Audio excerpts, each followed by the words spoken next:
नमस्कार दोस्तों। आज बात करेंगे हम लोग गुलाम वंश के बारे में। तो गुलाम वंश सबसे पहले देखेंगे कि क्या होता है। इसको गुलाम वंश बोला जाता है, स्लेव डायनेस्टी, मामलूक वंश भी इसको बोला जाता है। मामलूक वंश गुलाम वंश इसलिए बोला जाता है क्योंकि इस वंश में जितने भी राजा आएंगे इस काल में 1206 ईस्वी से लेकर 1290 ईस्वी तक जितने भी राजा आएंगे वो सारे के सारे राजा आपके किसी न किसी के गुलाम होंगे, स्लेव होंगे। क्योंकि ये दौर उस टाइम पे चल रहा था जब गुलामों को बेचना, इंसानों को बेचना, इंसानों को खरीदना सही माना जाता था, एक व्यापार था। तो जो भी राजा होते थे वो कुछ लोगों को खरीद के लेके आते थे, उनको अपना गुलाम बना कर रखते थे और बाद में उनको कोई पद देते थे। और पद देने के बाद वो बाद में राज करेंगे, कैसे राजा बनेंगे इसके बारे में बात करेंगे अभी थोड़ी देर बाद में। लेकिन उसको गुलाम वंश इसलिए बोला जाता है क्योंकि वो सारे जो गुलाम थे वो बाद में राजा बने, राज किया उन्होंने, इसलिए इसको गुलाम वंश बोला जाता है, स्लेव डायनेस्टी बोला जाता है, या फिर आप कहिएगा इसको बोला जाता है मामलूक वंश। तो सबसे पहले बात करते हैं, ये शुरू होता है आपका 1206 ईस्वी से। गुलाम वंश का जो इतिहास है वो समझाते हैं आपको।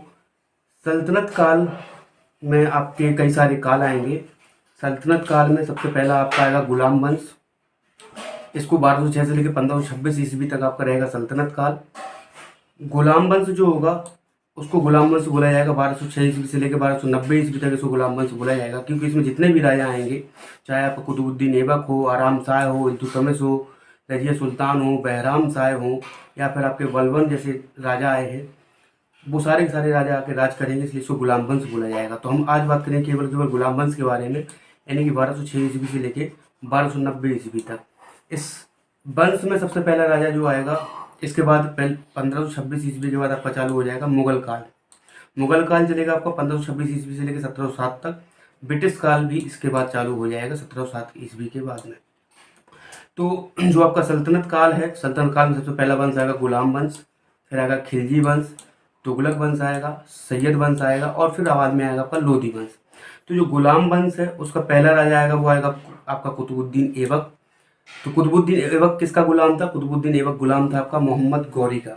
अब गौरी कौन है इसके बारे में हम लोग चलते हैं। 1191 ईस्वी में 1191 में आपका मोहम्मद गौरी और पृथ्वीराज चौहान के बीच में तराइन का पहला युद्ध होता है, जिसमें जो जयचंद थे कन्नौज के राजा, वो आपके पृथ्वीराज चौहान की तरफ से लड़े थे। बाद में जब 1192 ईस्वी में दोबारा युद्ध होता है, तराइन का दूसरा युद्ध इसको बोलते हैं, जिसमें पृथ्वीराज चौहान हार गए थे और मोहम्मद गौरी जीत गया था। मोहम्मद गौरी जब भारत में आया था तो उसका कोई ऐसा मतलब नहीं था, कोई ऐसा मोटिव नहीं था कि मुझे भारत में जाके, इंडिया में जाके, हिंदुस्तान में जाके राज करना है, ऐसा कुछ उसका मोटिव नहीं था। तो मोहम्मद गौरी भारत में आता है, पृथ्वीराज चौहान से युद्ध लड़ता है। पृथ्वीराज चौहान से युद्ध लड़ने के बाद अपने ही एक स्लेव जो उनका गुलाम था, जिसका नाम था कुतुबुद्दीन ऐबक, उसको भारत में छोड़ के वापस चला जाता है युद्ध लड़के। और 1192 ईस्वी में युद्ध लड़ता है किससे?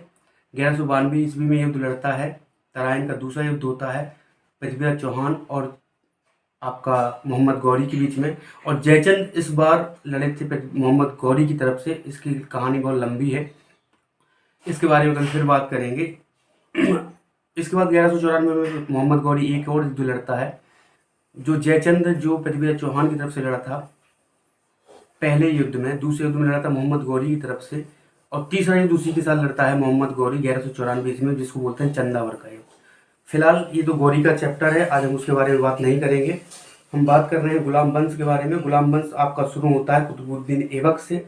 तो कुतुबुद्दीन ऐबक आपका 1206 ईस्वी में, 1204 के बाद 1205 1206 तक आपका गौरी भारत में रहता है। इसके बाद वो वापस अपना अफगानिस्तान चला जाता है।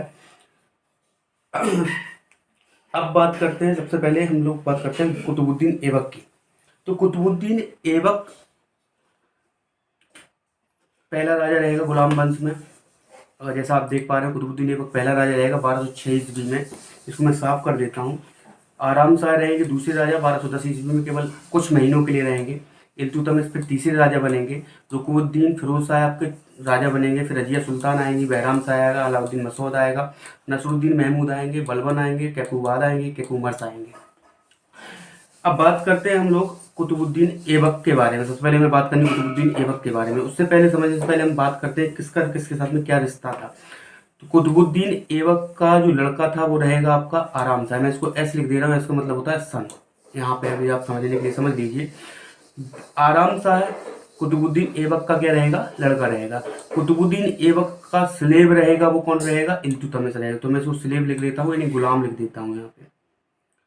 इसके बाद आपका इल्तुतमिश का जो लड़का होगा वो बनेगा राजा रुकुद्दीन फिरोज शाह। मैं यहाँ पे फिर सन लिखता हूँ। रजिया सुल्तान होगी, वो इल्तुतमिश की लड़की रहेंगी, यानी यहाँ पे डॉटर लिख दे रहा हूँ मैं। रजिया सुल्तान के बाद आपके बनेंगे बहराम शाह। बहराम शाह जो होगा वो भी इल्तुतमिश का लड़का रहेगा, इसको भी मैं सन लिख देता हूँ। बहराम शाह के बाद बनेगा आपका अलाउद्दीन मसूद। अलाउद्दीन मसूद जो होंगे, अलाउद्दीन मसूद जो होंगे वो होंगे आपके लड़का रुकुद्दीन फिरोज शाह के। तो ये इनके लड़के हो गए, ये इल्तुतमिश का नाती हुआ। नसरुद्दीन महमूद हो गया। नसरुद्दीन महमूद आपके जो रहेंगे, नसरुद्दीन महमूद लड़का होगा किसका, ये लड़का होगा आपका इल्तुतमिश का। फिर बनेगा बलबन। बलबन होगा स्लेव। स्लेव किसका होगा, इल्तुतमिश का ही स्लेव था बलबन, यानी कि ये गुलाम था। कैकूबाद, बलबन के बाद कैकूबाद इसका नाती होगा। इसका लड़के का नाम था बुगरा खां। बुगरा खां राजा नहीं बना था, उसकी भी लंबी कहानी है, क्यों नहीं बना था उसके बारे में भी बात करेंगे। फिर बनेगा राजा कैक्यूमर्स। केवल कुछ महीनों के लिए कैक्यूमर्स राजा बनेगा। कैक्यूमर्स को हरा के युद्ध लड़के, कैक्यूमर्स के साथ में युद्ध लड़के फिर आपका स्टार्ट हो जाएगा खिलजी वंश। जलाउद्दीन खिलजी आपके राजा बन जाएंगे। बड़ी इंटरेस्टिंग कहानी है इन सब के बारे में। अगर आप इस चीज़ को समझ पा रहे हो, रिलेट कर पा रहे हो, तो इनकी आपस में रिश्तेदारी आपको समझ में आ गई है। मैं कलर चेंज कर लेता हूँ। अगर आप देखेंगे कुतुबुद्दीन ऐबक का लड़का कौन है, आराम शाह। अब यहाँ पे अगर आप देखेंगे तो इल्तुतमिश का ना कोई वारिस है, ना कोई लड़का है, ना कुछ है। तो यहाँ पर समझ सकते हैं कि एक डायनेस्टी चेंज हो गई है, यहाँ पे एक दूसरा वंश आ गया है। इल्तुतमिश का लड़का रहा, लड़की रही, फिर लड़का रहा, फिर नाती रहा, एक तरीके से बोलेंगे। इल्तुतमिश का फिर से लड़का रहा, और यहाँ तक आप बोल सकते हैं दूसरी डायनेस्टी होगी। क्योंकि बलबन क्या था, बलबन फिर से एक स्लेव था किसका, इल्तुतमिश का। बलबन के बाद राजा कौन रहेगा, कैक्यूबाद रहेगा। कैक्यूबाद के बाद रहेगा राजा आपका कैक्यूमस रहेगा। तो ये आपके तीन वंश, इसको हम बांट सकते हैं, गुलाम वंश को भी तीन वंश में बांट सकते हैं। हालांकि ये गुलाम है। कुतुबुद्दीन ऐबक भी आपका स्लेव था। कुतुबुद्दीन ऐबक किसका स्लेव था, कुतुबुद्दीन ऐबक स्लेव था आपका मोहम्मद गौरी का। फिर मैं गौरी लिख दे रहा हूँ। मोहम्मद गौरी का गुलाम कौन रहेगा, मोहम्मद गौरी का गुलाम रहेगा कुतुबुद्दीन ऐबक। इल्तुतमिश किसका गुलाम है, कुतुबुद्दीन ऐबक का गुलाम है। बलबन किसका गुलाम है, इल्तुतमिश का गुलाम है। तो अब इसके बारे में समझते हैं थोड़ा सा। सबसे पहले हम चलते हैं आगे की तरफ। ये तीन वंश समझ में आ गए हैं, इसको हमने तीन वंश में बांट दिया। कुतुबुद्दीन ऐबक के लड़का और कुतुबुद्दीन ऐबक खुद, कुतुबुद्दीन ऐबक का लड़का और कुतुबुद्दीन खुद रहेगा। शमसी वंश में आप देखेंगे तो शमसी वंश में कौन रहेगा, शमसी वंश इसको बोले क्योंकि इल्तुतमिश का वंश कौन सा था, शमसी वंश था। ये कुतुबी वंश बोला जाएगा इसको, कुतुबुद्दीन ऐबक को शमसी वंश बोला जाएगा, इल्तुतमिश के वंश को। और बलबन को बोला जाएगा बलबनी वंश, यानी बलबन तीसरा वंश आके सेटअप करेगा। यहाँ पे बात करते हैं आगे की तरफ। गुलाम वंश को मैंने बता दिया है, तीन भागों में बांट दिया गया है, बांट लिया है। कुतुबी वंश, शमसी वंश और बलबनी वंश। आगे की तरफ बढ़ते हैं कुतुबुद्दीन ऐबक। कुतुबुद्दीन ऐबक के बारे में बात करेंगे। कुतुबुद्दीन ऐबक के अगर बारे में बात करते हैं तो कुतुबुद्दीन ऐबक ने खुद को कभी राजा नहीं माना था। सबसे पहली बात ये समझ लीजिए, दिल्ली सल्तनत का सबसे पहला जो राजा था, यानी सल्तनत काल का जो सबसे पहला राजा था वो था आपका कुतुबुद्दीन ऐबक। लेकिन कुतुबुद्दीन ऐबक ने कभी खुद को राजा नहीं माना था। होता क्या था, अफगानिस्तान में इनके खलीफा होते थे उस टाइम पे। खलीफा का एक पद होता था, धार्मिक गुरु थे। जब तक कोई राजा खलीफा से जाके पद को ग्रहण नहीं करेगा, वहां से पदवी लेके नहीं आएगा, उसको राजा नहीं माना जाएगा। तो कुतुबुद्दीन ऐबक ने कभी खुद को राजा नहीं माना, सबसे पहली बात। और जब खुद को राजा नहीं माना तो खलीफा से जाके पदवी भी नहीं ली। और जब खलीफा से जाके पदवी नहीं ली, इसका मतलब उसने कभी राजा खुद को माना ही नहीं था, ना माना है। तो गुलाम वंश का यानी कि सल्तनत काल का सबसे पहला वास्तविक राजा जिसको बोला जाता है, वास्तविक राजा बोला जाएगा इल्तुतमिश को। और इल्तुतमिश कौन है, इल्तुतमिश स्लेव है। अगर आपको याद आ रहा हो तो आप देखिए, इल्तुतमिश कौन है, इल्तुतमिश गुलाम है। किसका गुलाम है, कुतुबुद्दीन ऐबक का। तो सबसे पहले बात करते हैं कुतुबुद्दीन ऐबक के बारे में बात करनी है। तो कुतुबुद्दीन ऐबक के बारे में बात करते हैं। तो कुतुबुद्दीन ऐबक का मतलब होता है, ऐबक का मतलब होता है चंद्रमा का स्वामी, यानी चंद्रमा प्लस स्वामी, चंद्रमा का स्वामी। दूसरी बात, इसका जन्म हुआ था आज के तुर्कमेनिस्तान में। आज के जो तुर्कमेनिस्तान है वहाँ पे इसका जन्म हुआ था। इसके बारे में अगर बात करते हैं तो इसकी जो पदवी थी वो क्या क्या थी। पदवी थी इसकी लाल बख्श, इसको बुलाया जाता था। लाल बख्श मतलब होता है बहुत दानी प्रवृत्ति का होता है। लाल बख्श का मतलब लाखों दान देने वाला। कुरान खां इसको बुलाया जाता है। कुरान खां इसको क्यों बुलाया जाता है? इसको बुलाया जाता है कुरान खां इसलिए बुलाया जाता है क्योंकि इसको कुरान बुलाया जाता है कि इसको कुरान मुँह जबानी आती, इसलिए इसको कुरान खां बुलाया जाता है। गौरी को 2 टाइटल दिए थे गौरी ने इसको 2 टाइटल दिए थे कुतुबुद्दीन ऐबक को। एक को बुलाया जाता है सिपे सालार। सिपे सालार का मतलब होता है घोड़ प्रमुख, यानी घोड़ा वाली जो सेना होती है, घोड़सवार सेना का प्रमुख जो होता है उसको बोला जाता है सिपे सालार। गौरी ने इसको 2 टाइटल और दिए थे। इसको मलिक बोला जाता था। मलिक मतलब कि एक सरदार बोला जाता है। मलिक का मतलब होता है सरदार। उस टाइम की लैंग्वेज में मलिक बोला जाता था, आज बोला जाता है, यानी उर्दू में मलिक का मतलब होता है, ऐसे समझ लीजिए, सरदार होता है। तो 2 इसको टाइटल दिए थे किसने? मोहम्मद गौरी ने। मलिक प्लस सिपे सालार। लाल बख्श इसको बोला जाता है लाखों दान देने वाला। कुरान खां इसको बोला जाता है। और पील बख्श इसको बोला जाता है, यानी हाथियों को बड़ा दान देता था, इसलिए इसको क्या बोला जाता है? पील बख्श बोला जाता है। सबसे पहले बात करते हैं इसके बारे में और अगर डिटेल में जाते हैं तो इसको गौरी खरीद के लाया था अफगानिस्तान का एक निसापुर है, आज का गजनी जो है शहर, गजनी में एक निसापुर है जगह। निसापुर में एक बाजार लगता है। निसापुर के बाजार से इसको खरीद के लेके आया था कुतुबुद्दीन ऐबक को। कौन? गौरी खरीद के लेके आया था। जब गौरी खरीद के लेके आएगा तो क्या बनेगा? गौरी बनेगा आपका मोहम्मद गौरी का गुलाम बनेगा कुतुबुद्दीन ऐबक। जब इसको खरीद के लेके आएगा तो उसको अमीर अखूर का पद देता है। इतना खास बनाता है इसको। खास बनाने के बाद उसको अमीर अखूर का मतलब हो गया आपका घुड़सवार सेना का प्रमुख। ठीक है, तो ये तो हो गई इसके बारे में बात। अब इसके बारे में और बात करते हैं। तो कुतुबुद्दीन ऐबक के साथ साथ गौरी के 2 गुलाम और थे जो खास थे। एक था यलदूज, एक था कोबाचा, तीसरा हो गया कुतुबुद्दीन ऐबक। समस्या क्या हुई? जब कुतुबुद्दीन ऐबक 1205 ईस्वी में 1206 ईस्वी में भारत से गया, हिंदुस्तान से गया गजनी लौट के, तो गजनी में उसकी डेथ हो गई। जाने के बाद 1206 में ही खत्म हो गया। वहाँ पे गया तो गजनी में इसकी गौरी की भी बहुत इंटरेस्टिंग कहानी है। वो तो कभी मौका मिलेगा तो समझाएंगे इसी चैनल पे। तो गजनी में गौरी की मृत्यु होने के बाद अब हुआ क्या? हुआ ये कि गौरी के 3 गुलाम थे। और सबसे बड़ी बात, गौरी ने कभी शादी नहीं की थी। गौरी का कोई वंशज भी नहीं था। अब वंशज नहीं था तो समस्या आनी है। इतना बड़ा एम्पायर खड़ा कर दिया है। अफगानिस्तान हो गया, आज का पूरा पाकिस्तान हो गया, अफगानिस्तान का कुछ हिस्सा हो गया, ज़्यादातर हिस्सा हो गया, और पाकिस्तान, आज का पूरा पाकिस्तान मान लीजिए, कश्मीर वाले क्षेत्र को छोड़ के, और आज का उत्तर प्रदेश हो गया भारत में। यूपी के बाद आपका देखा जाए तो गुजरात का कुछ हिस्सा, महाराष्ट्र का कुछ हिस्सा, हिमाचल हरियाणा का कुछ हिस्सा, पंजाब का तो है ही है पूरा। अभी मैप में बताते हैं आपको। इतना बड़ा हिस्सा उसने जब जीत लिया था तो अब समस्या ये आती है कि वंशज कौन? तो गौरी ने 3 अपने गुलाम बनाए थे, कुतुबुद्दीन ऐबक, यलदूज, अगर देख पा रहे हैं तो कुतुबुद्दीन ऐबक हो गया, यलदूज हो गया और कुबाचा हो गया। अब ऐबक एक बार एक बार और समझनी पड़ेगी। गौरी ने एक बार बोला था कि मेरा कोई वंशज नहीं है, लेकिन मेरे जो गुलाम है वो मेरे लड़कों के समान है। और जब डेथ हो गई तो तीनों में आपस में संघर्ष होने लगा। ये बोला कि मैं वारिस, ये बोला मैं वारिस, ये बोला मैं वारिस। अब ऐबक बोले कि मैं वारिस, यलदूज बोला कि मैं वारिस हूँ, कुबाचा बोला कि मैं साम्राज्य का वारिस हूँ। अब तो समस्या होनी है। तो आपस में समझौता ये हुआ कि रिश्तेदारी को आपस में बना लेते हैं, सुलह, रिश्तेदारी की तहत सुलह कर लेते हैं। और ऐबक ने अपनी बहन की शादी किसी के साथ में कर दी, कुबाचा के साथ में कर दी, यलदूज ने पुत्री की शादी किसी के साथ में कर दी है, ऐबक के साथ में कर दी। तो ये तो सत्ता सुलह हो गया, कोई दिक्कत नहीं है, रिश्तेदारी बन गई आपस में, कोई दिक्कत भी नहीं है। साथ साथ में ऐबक को हिस्सा मिल गया हिंदुस्तान के वाला। अभी मैप में दिखाते हैं, अगर आपको देखेंगे, गजनी गौर का हिस्सा मिल गया आपको यलदूज में, और कुबाचा को हिस्सा मिल गया मुल्तान वाला क्षेत्र।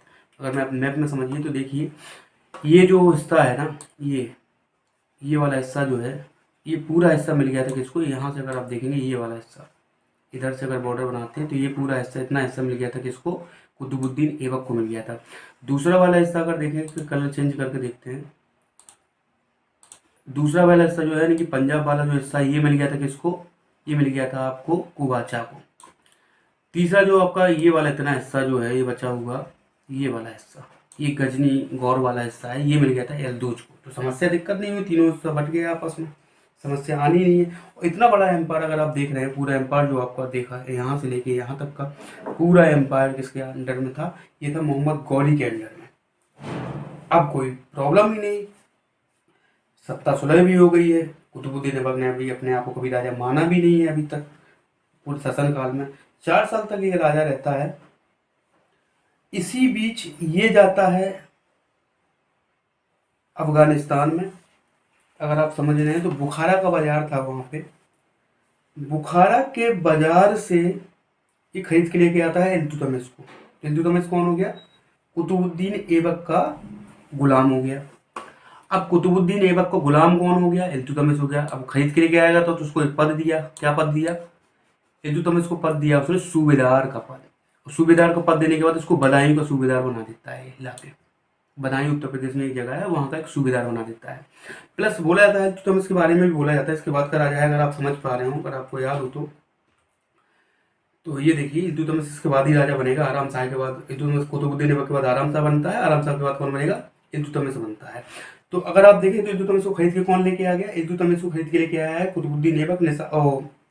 जो आपका बाजार था बुखारा का बाजार, वहाँ पे गया था ये इसको खरीदने के लिए, लेकिन इसकी बोली बहुत महंगी थी क्योंकि ये बहुत सुंदर था। इल्तुतमिश ये बोला जाता है, जब इल्तुतमिश बहुत सुंदर था तब उसकी बोली बहुत महंगी लग रही थी, इल्तुतमिश को ये खरीद नहीं पाया, इल्तुतमिश वहाँ पे बिका भी नहीं। इल्तुतमिश आया बाद में दिल्ली के बाजार में बिकने के लिए। इल्तुतमिश जब दिल्ली के बाजार में बिकने के लिए आया तो इल्तुतमिश को खरीद लिया कुतुबुद्दीन ऐबक ने, क्योंकि उसको बहुत पसंद था, बहुत सुंदर था इल्तुतमिश।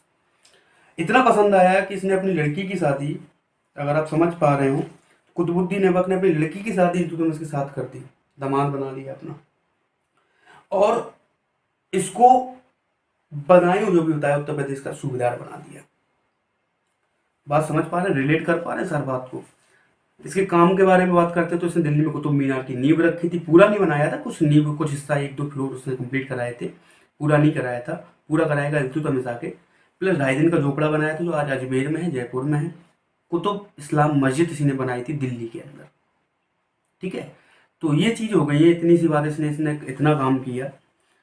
और 1210 ईस्वी में चौगन खेलते हुए इसकी मौत हो गई। अब समस्या क्या हुई, इसकी मौत होने के बाद राजा कौन, हालांकि इतने क्षेत्र का राजा कौन, जो हिंदुस्तान वाला क्षेत्र है ना, इतने क्षेत्र का राजा कौन बनेगा, तो इसके लड़के आराम शाह को यहाँ का राजा बना दिया गया। इतनी कहानी पूरी हो जाती है आपकी। आराम शाह राजा बन गया। इल्तुतमिश कहाँ पे, इल्तुतमिश बदायूं में है। अब इल्तुतमिश क्या करेगा, इल्तुतमिश को जब पता चला कि राजा की मौत हो गई है और ये दिल्ली सल्तनत है, दिल्ली सल्तनत चलाई नहीं जा रही है आराम शाह से, सब लोग खपा हैं, आराम शाह से सल्तनत चलाई नहीं जा रही है, कुतुबुद्दीन ऐबक खत्म हो चुका है। 1 साल कुछ महीने के लिए, कुछ महीने मान लीजिए आप, चंद महीनों के लिए राजा रहा आराम शाह, इसका लड़का कुतुबुद्दीन ऐबक का।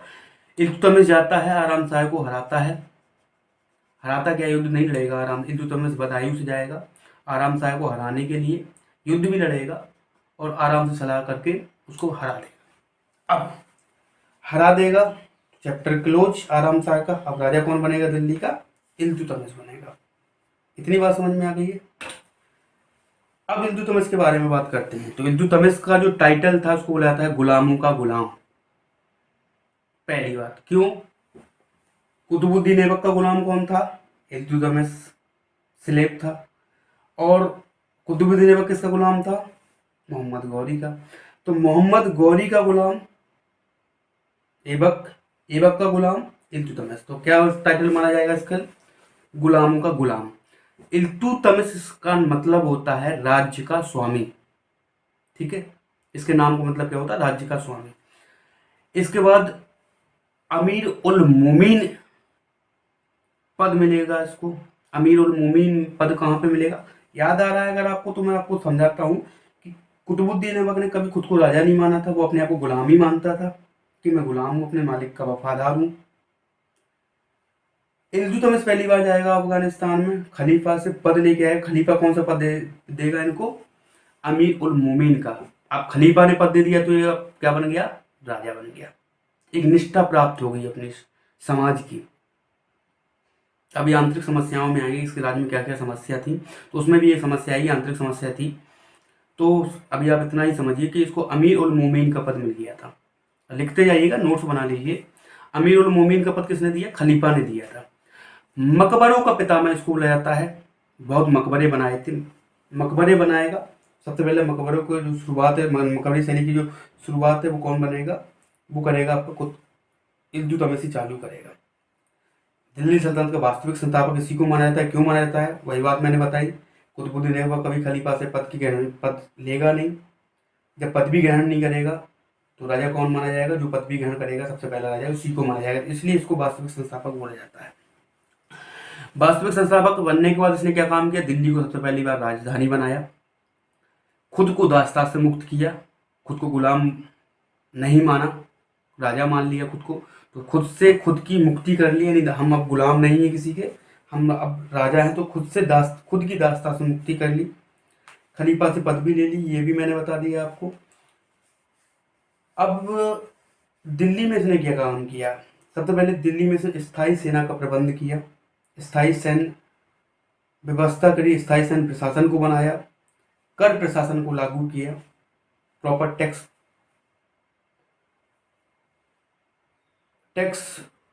सिस्टम को लागू किया, मुद्रा प्रशासन का लागू किया। चांदी के टंका और जो जीतल ईतल आप सुनते हैं उसको इसने लागू किया।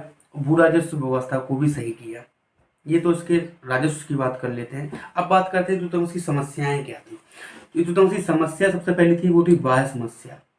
बाहर समस्या क्या चल रही थी और आंतरिक समस्या क्या चल रही थी।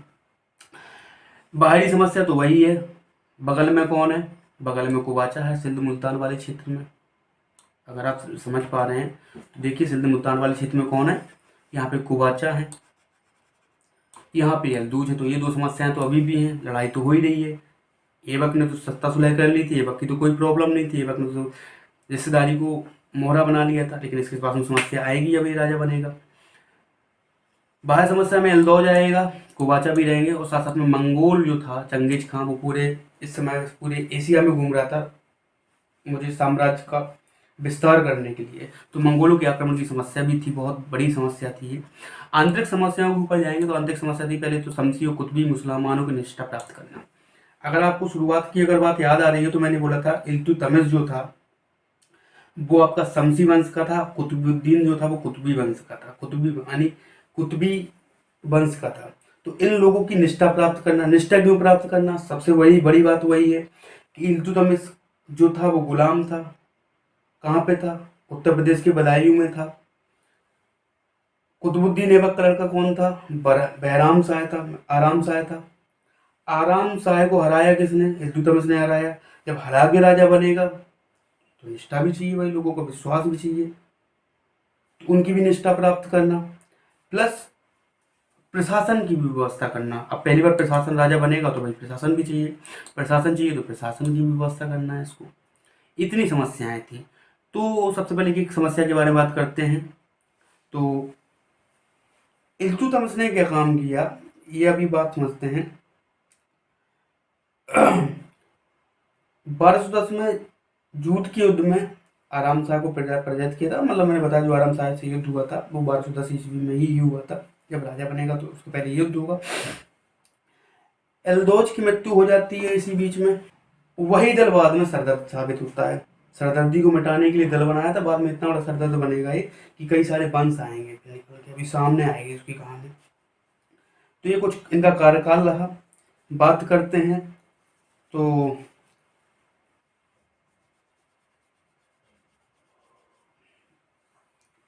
इसमें सबसे पहला बात करते हैं इसके कामों की। जो कुतुबुद्दीन ऐबक ने जो कुतुब मीनार बनाई थी, शुरुआत करी थी, ख़त्म हो गए थे, इल्तुतमिश ने उसको पूरा करवाया। अपने बेटा जो था इसका नसरुद्दीन महमूद, तो नसरुद्दीन महमूद ख़त्म हो जाता है तो इसलिए सुल्तान नगरी जो पड़ता है मकबरा, उसको भारत का पहला मकबरा बनाया था इसने सुल्तान नगरी में। सुधार के बारे में बात करते हैं तो मैंने बता दिया है इसका। 40 लोगों का दल बनाया था, और 40 लोगों का जो दल बनाएगा उसको बोलते हैं तुर्कान चहलगानी। तुर्कान चहलगानी हो गया। कुतुब मीनार का निर्माण भी इसने पूरा कराया, ये भी मैंने बता दिया। मदरसा भी बनाया, मतलब पढ़ा लिखा इंसान था, समझदार इंसान था। दिल्ली में मदरसाएं खोले इसने, मदरसा खोले गए, और अपने बच्चों के लिए इसने अरब से शिक्षक बुलाए, मतलब इस शिक्षा के प्रति जागरूक था। तो ये तो हो गई इल्तुतमिश की कहानी। अब बात करते हैं इल्तुतमिश के बाद। इल्तुतमिश की मृत्यु के बाद इसका लड़का जो था फिरोज शाह, रुकुनुद्दीन फिरोज शाह, वो राजा बनता है। रुकुनुद्दीन फिरोज शाह के राजा बनने के बाद कुछ खास नहीं होता है, अगर आप इस चीज़ को समझते हैं।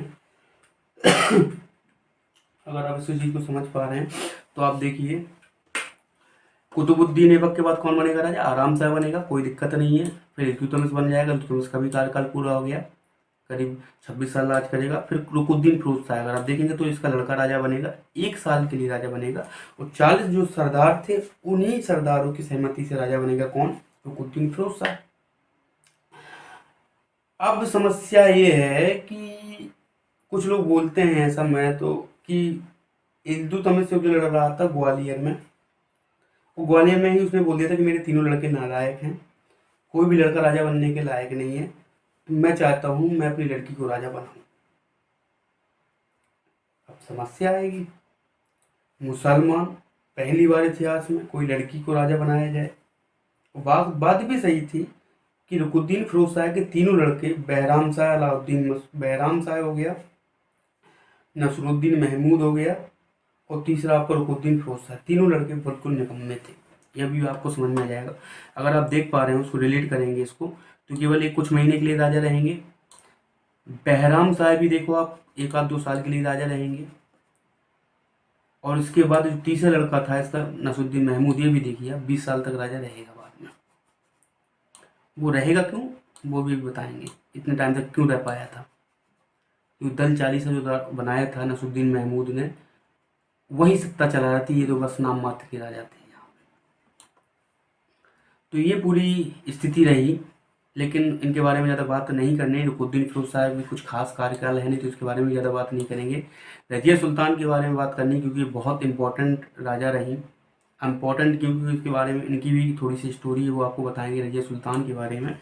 रजिया सुल्तान इसलिए इम्पोर्टेंट है कि रजिया सुल्तान के बारे में भी आपको समझाएंगे। रजिया सुल्तान के बाद बहराम साहब इम्पोर्टेंट नहीं है कुछ, अलाउद्दीन मसूद भी इम्पोर्टेंट नहीं है, नसरुद्दीन महमूद इम्पोर्टेंट नहीं है, फिर आएंगे बलबन, बहुत इंपॉर्टेंट राजा आएगा क्योंकि स्लेब था इल्तुतमिश का। तीसरा वंश स्टार्ट होगा।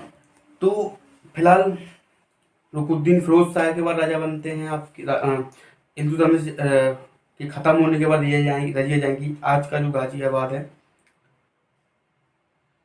हजरत निजामुद्दीन जो है आज का, निजामुद्दीन में जो मस्जिद है वहाँ पे जाएंगी, हरा कपड़ा पहन के जाएंगी, और बोलते हैं इन्होंने बिल्कुल इतना ज़बरदस्त भाषण दिया, मोटिवेट किया नमाज के टाइम पे लोगों को, कि लोग इनके साथ हो लिए। इन्होंने बोला मेरे पापा चाहते थे कि मैं राजा बनूं,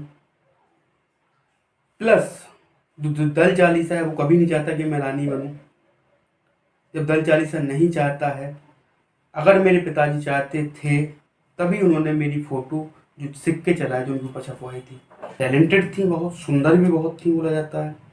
सुंदर तो थी, टैलेंटेड भी बहुत थी, नॉलेज भी बहुत था। जिहाद, पहली बार बगावत करवाना अपने ही साम्राज्य में, अपने ही भाई के खिलाफ, ये चीज़ करी उन्होंने। इतना सब होने के बाद रजिया सुल्तान बढ़िया शासन चलाया, 4 साल रानी रही। एक विद्रोह होता है, एक सरदार जो होता है, एक मलिक जो होता है, सरदार मतलब मलिक, एक मलिक करता है कूची विद्रोह जिसको बोला जाता है। एक था इख्तियारुद्दीन कूची। इख्तियारुद्दीन कूची, अगर आप इस चीज़ को देखेंगे, इख्तियारुद्दीन कूची जो था, इख्तियारुद्दीन जो कूची था वो विद्रोह करता है। साथ साथ में विद्रोह करता है मलिक एतगीन नाम का था। एतगीन नाम का एक और सरदार था। जो 40 सरदार है ना, उन्हीं में से हैं ये दोनों, इख्तियारुद्दीन कूची और एतगीन है। तो ये दोनों क्या करते थे, बगावत कर देते हैं। अब समझिए इस चीज़ को रिलेट करिए कि एक बड़ा सा हिस्सा है। बड़ा सा हिस्सा होने के बाद कुछ हिस्सों पे सरदार राज कर रहे हैं, छोटे छोटे हिस्सों पे सरदार हैं। वो टैक्सेशन सिस्टम को लागू किया था जो इल्तुतमिश ने, उसी टैक्स को कलेक्ट कर रहे हैं, राजा को पहुंचा रहे हैं, जो भी टैक्स का हिस्सा है अपने पास रख रहे हैं, उससे अपनी सेना को चला रहे हैं। उन्हीं सरदारों की बदौलत ये सब पूरा सिस्टम चल रहा है, तो कोई प्रॉब्लम ही नहीं आने की। ये कर देता है ये विद्रोह, रुक इख्तियारुद्दीन कूची जो है ये कर देता है विद्रोह आपका। जब इख्तियारुद्दीन कूची जब विद्रोह करेगा और यज़िदी विद्रोह करेगा तो रजिया सुल्तान जाएंगे अपनी सेना लेके, इन दोनों को हरा देंगी। हराने के बाद सबसे बड़ी गलती रजिया सुल्तान ये कर देती हैं, इनको सजा नहीं देती हैं, ये माफ़ी मांग लेते हैं। माफ़ी मांगने के बाद रजिया सुल्तान इनको माफ़ कर देती हैं। ये इतिहासकार लिखते हैं कि सबसे बड़ी गलती थी रजिया सुल्तान की। माफ़ करके फिर से उनको वहाँ का मलिक बना देती हैं, सरदार बना देती हैं। अब ये तो खफा थे ही, तो इन्होंने एक और इनका मलिक था, मलिक अल्तुनिया। किसका मलिक है? 40 सरदारों में से एक है, बहुत सुंदर था। कुछ लोग ऐसे भी बोलते हैं कि मलिक अल्तुनिया और रजिया सुल्तान का आपस में कुछ था, घुड़सवार, घोड़ा सिखाने के लिए आता था मलिक अल्तुनिया रजिया सुल्तान को, बाद में सरदार बना। ये कुछ इतिहासकार लिखते भी हैं। फिलहाल कोई प्रमाणिक बात नहीं, तो उसके बारे में मैं बात नहीं करूँगा। मलिक अल्तुनिया सरदार था। आज का जो मध्य प्रदेश और गुजरात के बीच का क्षेत्र है, मैप में आप अगर समझेंगे तो अगर आप यहाँ पे देखेंगे, यहाँ पे कोई एक क्षेत्र है, यहाँ का सरदार था मलिक अल्तुनिया। अगर आप इस बात को समझ पा रहे हैं तो मलिक अल्तुनिया सरदार था वहाँ का, ये भी बगावत कर देता है इन सरदारों को भड़काने पे, जो 40 दल के सरदार थे। मलिक अल्तुनिया विद्रोह करता है, दिल्ली से रजिया सुल्तान निकलती हैं। रजिया सुल्तान निकलने के बाद पहुंच जाती हैं लड़ने के लिए इससे। यहाँ पे एक तख्ता पलट होता है दिल्ली में। दिल्ली में क्या तख्ता पलट हो रहा है? रजिया सुल्तान का जो भाई था बहराम साहब, उसको जो सरदार थे, बाकी सरदार अपना राजा मान लेते, उसको राजा बना देते हैं कठपुतली के नाम पे बहराम साहब को। अब समस्या, दिल्ली भी चला गया, इधर सेना लेके इससे लड़ने के लिए आए, समस्या हो गई। थोड़ा सा हिस्से को बचाने के लिए आई थी, पूरा हिस्सा चला गया दिल्ली का। तो रजिया सुल्तान ने बड़ी सूझबूझ से यहाँ पे काम किया। सूझबूझ मान लीजिए, इंटरेस्टिंग फैक्ट मान लीजिए, रजिया सुल्तान क्या कर लेती हैं, मलिक अल्तुनिया के पास में अपना एक प्रस्ताव भेजती हैं। प्रस्ताव होता है कि आप हमसे शादी कर लो। मलिक अल्तुनिया भी मान जाता है। मलिक अल्तुनिया से शादी करके आते हैं दिल्ली लड़ने के लिए भाई से, बहराम शाह से। मलिक अल्तुनिया जब इनके साथ में लड़ने के लिए आता है तो ये दिल्ली तक नहीं पहुंच पाते, ग्वालियर के पास में। उस टाइम पे मेवाती यानी डाकू बहुत एक्टिवेट हो गए थे, जिसको बुलाया था कटेहर के मेवाती। तो जब वो एक्टिवेट हो गए थे तो बोला जाता है कि रात में जब इनका जब कैंप लगा हुआ था तो ग्वालियर के पास में उनके ऊपर डाकू ने हमला किया और मलिक अल्तुनिया प्लस रजिया सुल्तान यहाँ पे खत्म हो गई, खत्म। इसके बाद आपके जो राजा बनेंगे बहराम शाह रहेंगे। बहराम शाह 2 साल तक राजा रहेंगे, ज़्यादा देर तक टिक नहीं पाएंगे। वही 40 दल के सरदार ही शासन सत्ता चला रहे हैं, बदलाव भी कर रहे हैं, अपने मन से राजा बना रहे हैं। तो फिर इसके बाद राजा बनाया जाता है नसरुद्दीन महमूद को कुछ टाइम के लिए। तो नसरुद्दीन महमूद रहेगा। महमूद रहने के बाद आपका नसरुद्दीन महमूद के बाद अब जो इम्पोर्टेंट वंश चालू हो रहा है वो है बलबनी वंश। अब बलबनी वंश, बलबन कौन है? बलबन को खरीद के लेके आया था इल्तुतमिश, यानी स्लेव था। अगर आपको याद आ रहा हो तो इल्तुतमिश का गुलाम कौन था? बलबन था। बलबन को खरीद के कौन लेके आया था? इल्तुतमिश लेके आया था। बलबन क्या था? एक अमीर भी था, 40 दल के सरदार भी था, यानी मलिक भी था। सबसे पहली बार इल्तुतमिश ने इसको जब बनाया था, खरीद के लेके आया था, तो इसको पद दिया था खासदार का पद। अब हम बलबन के बारे में चलते हैं, थोड़ा सा बलबन के बारे में बात करते हैं। तो बलबन को पद क्या दिया था? पद दिया था खासदार। खासदार का पद किसने दिया? इल्तुतमिश ने दिया। अमीर आखूर का पद मिला इसको, रजिया ने दिया था। इल्तुतमिश के बाद रानी बनी थी रजिया ना, तो रजिया ने इनको पद दिया था अमीर आखूर का। अमीर शिकार का, सॉरी, अमीर शिकार का पद दिया था इनको रजिया ने। और अमीर आखूर का जो पद दिया था वो दिया था इनको, जो इनके बाद जो राजा रहेगा बहराम शाह। रजिया के बाद राजा कौन था? बहराम शाह। तो बहराम शाह ने क्या दे दिया था? इनको पद दे दिया था अमीर आखूर का, यानी थोड़ा सा और पद बड़ा था। नायाब का पद दे दिया था इसको नसरुद्दीन महमूद ने, जो आपका अलाउद्दीन मसूद के बाद राजा बना था नसरुद्दीन महमूद। तो अगर आप इस चीज़ को रिलेट करेंगे तो मैं बता दे रहा हूँ आपको एक चीज़ और। इल्तुतमिश खरीद के लेके आया था। जब इल्तुतमिश खरीद के इल्तुतमिश खरीद के लेके आएगा जब, तो इसको पद देगा खासदार का। रजिया इसको पद दे देंगे अमीर शिकार का, थोड़ा सा बड़ा पद देंगी। बहराम शाह इसको पद दे देगा अमीर अखूर का पद, घुड़सवार सेना का प्रमुख, जो कुतुबुद्दीन ऐबक को मिला था, गौरी ने दिया था। इसके बाद अलाउद्दीन मसूद थोड़ा सा कुछ नहीं करेंगे इनके लिए, लेकिन अलाउद्दीन मसूद के बाद अमीर शिकार का पद दे देंगे।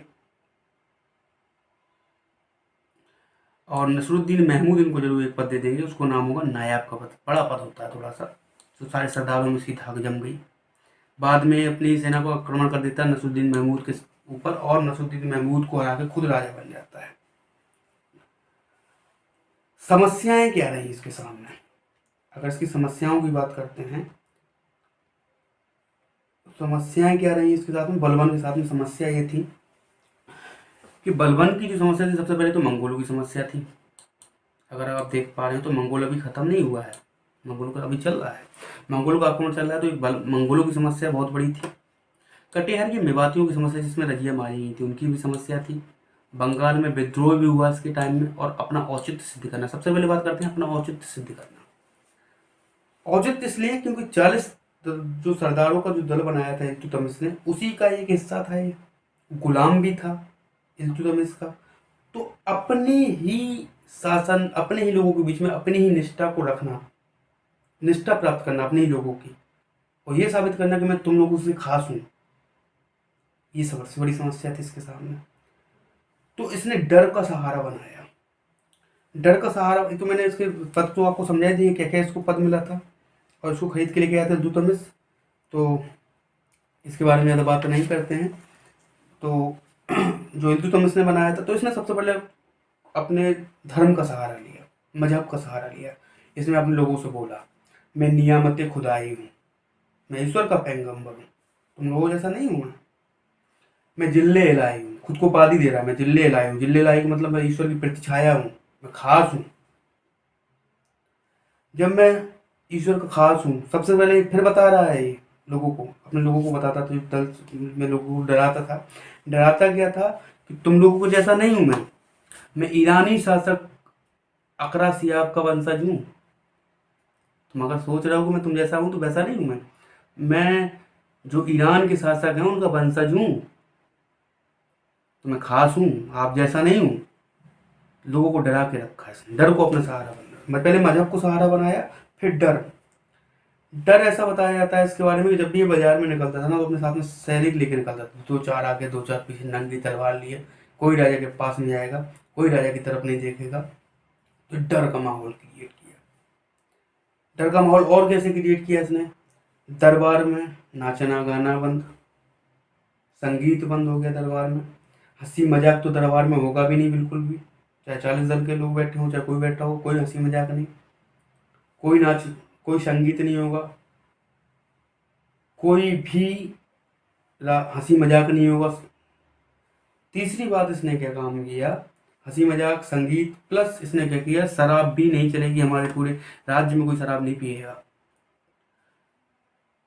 नौरोज त्योहार इसने चालू किया। सबसे बड़ी चीज जो थी, इसने अपने ही सरदारों के बीच में ड्रेस कोड तय कर दिया, इसी ड्रेस कोड में आओगे, इसके अलावा कुछ पहन के नहीं आओगे। डर का माहौल बना रहा है थोड़ा सा। पैबोस चालू किया, सजदा चालू किया। सजदा जिसको बोला जाता है कि कोई भी दरबार के अंदर अगर आएगा तो सबसे पहले अपना औचित्य सिद्ध कर रहा है। कोई भी दरबार के अंदर अगर आएगा तो वो दरबार में आके जब तक राजा के पास जाएगा तो अपना सर नीचे झुका के हुजूर की जय हो, हुजूर की जय हो, इस तरीके से करता हुआ जाएगा। नजरें नहीं मिलाएगा राजा से। क्या बन रहा है इससे? डर बैठ रहा है लोगों के अंदर राजा के प्रति। उसका सिद्धांत भी था, इसको बोलते हैं बलबन का राजस्व सिद्धांत बोलते हैं।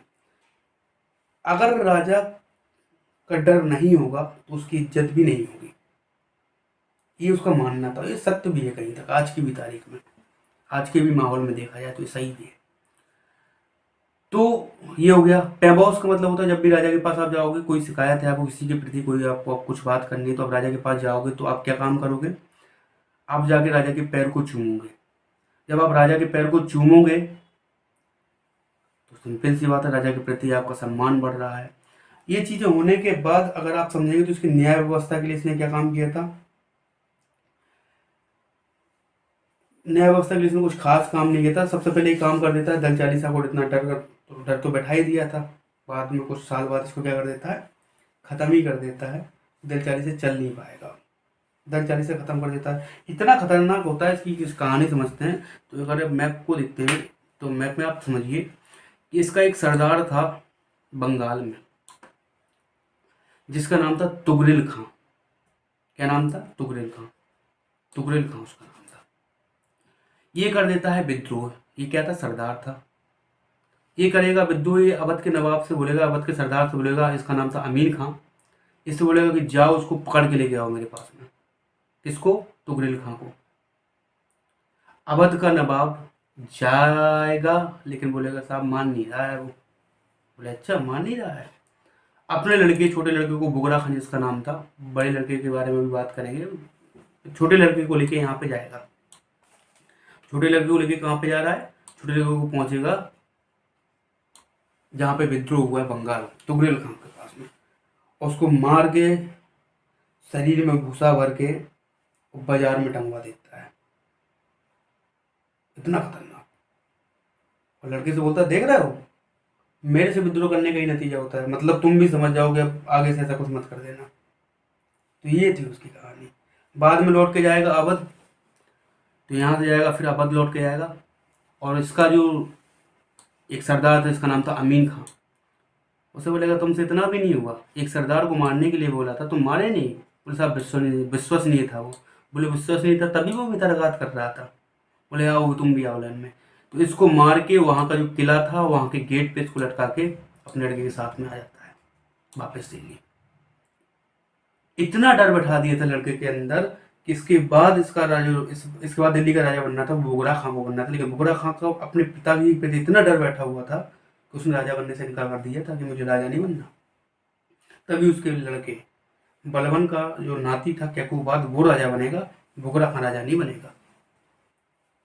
तो ये थी इसकी पूरी स्टोरी। इतना डर, इतना भयानक डर बैठाया था लोगों के अंदर। अगर बात करते हैं तो ये तो एक तो समस्या हुई अपना औचित्य सिद्ध करना, तो डर के सहारे इसने अपना औचित्य सिद्ध किया, लोगों को डरा के। बंगाल का विद्रोह भी दबा दिया तुगरिल खां को मार के। कटिहार की मेवाती के लिए क्या करेगा, 1267 में जब ये जैसे ही राजा बनेगा, राजा बनने के 1 साल के बाद ही जंगल को साफ करवा देगा और जितने भी डाकू मिलेंगे, जितने भी मेवाती मिलेंगे, उनको खत्म कर देगा। तो ये तो आंतरिक समस्याएं खत्म हुई। बात समस्या थी मंगोलों की समस्या। तो इसको ही पता था कि मंगोल अगर आएंगे भी तो कहाँ से आएंगे। चंगेज खां अगर आएगा भी तो सेना लेके कहाँ से आएगा, आएगा तो सिंध मुल्तान पाकिस्तान वाले क्षेत्र से। तो ये क्या काम कर देता है, जो पाकिस्तान का बॉर्डर था ना, क्षेत्र था, अपने जो सल्तनत का जो बॉर्डर था, वहाँ पे अपने बड़े लड़के को भेज देता है कि जाओ बेटा तुम जाओ। मोहम्मद खां उसका नाम था। वहाँ पे उसको तैनात कर देता है सेना लेके, जब भी जाओ हमेशा वहीं पे तैनात रहो। आएगा, जब तक वो आएगा तुम रोक के रखना, हम अपनी सेना लेके पहुंच जाएंगे। तो इस तरीके से इसने मंगोलों की समस्या को, बोलते हैं कि इसका जो बड़ा लड़का था मोहम्मद खां, वो मंगोलों से लड़ते हुए, एक बार मंगोल आए भी थे, आक्रमण भी किया था, लेकिन लड़ते लड़ते मर गया था। छोटा लड़के का नाम था बुगरा खां। तो ये इसकी कहानी थी। इस तरीके से इसने खुद को स्थापित किया। इसको इसलिए इसको बोलते हैं कि बलबन की जो रणनीति थी वो रक्त एवं लोहे की नीति थी। ये बहुत तेज था, बहुत खूंखार था। तो ये थी इसकी कहानी। तो मैंने बता दिया है कि जो कूची का विद्रोह, तो कूची का विद्रोह हुआ था, ताजुद्दीन कूची का विद्रोह, ये खिलजी वंश में होगा। तो ये इतना सब होता है। इसने काम क्या क्या किया, तो पहला काम तो ये हो गया इसने कि दल चालीसा ख़त्म किया था, जो इल्तुतमिश ने बनाया था। उसका खुद ये हिस्सा था, उसको पता था कि इस तरीके से शासन चला नहीं जा सकता, डर बैठना चाहिए, उसी को ख़त्म कर दिया। सलाह देने वाले जो लोग थे तुम ही लोग जाओ, ख़त्म। इसके बाद इसने गुप्तचर विभाग की इसने नियुक्ति की पहली बार में, अपने लोगों को साथ सरदारों के बीच में गुप्तचर नियुक्त कर दिए पहली बार। अब गुप्तचर नियुक्त किए हैं तो वो क्या काम करेंगे, सीधा रिपोर्ट करेंगे राजा को जाके। सैन्य विभाग बनाया इसने, उसका नाम दिया इसने दीवाने अर्ज। उसका प्रमुख बनाया था इसने इमादुल्ला खां को। और यमुना के किनारे इसने लाल महल का निर्माण करवाया था। और ये वही भवन है इसमें जलालुद्दीन खिलजी अपना राज्याभिषेक करेगा। इसके बाद जो राजा आएगा बलबन के बाद में कैकुबाद के बाद कैकुमर से युद्ध लड़ेगा आपका जलालुद्दीन खिलजी।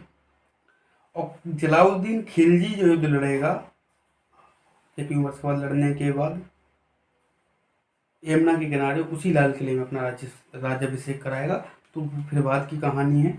और अगर आपको वीडियो अच्छी लगी तो सब्सक्राइब करिए, लाइक करिए, शेयर करिए और कमेंट करिए, जिससे हमें करेज मिलेगा और आगे अच्छी वीडियो बनाने के लिए।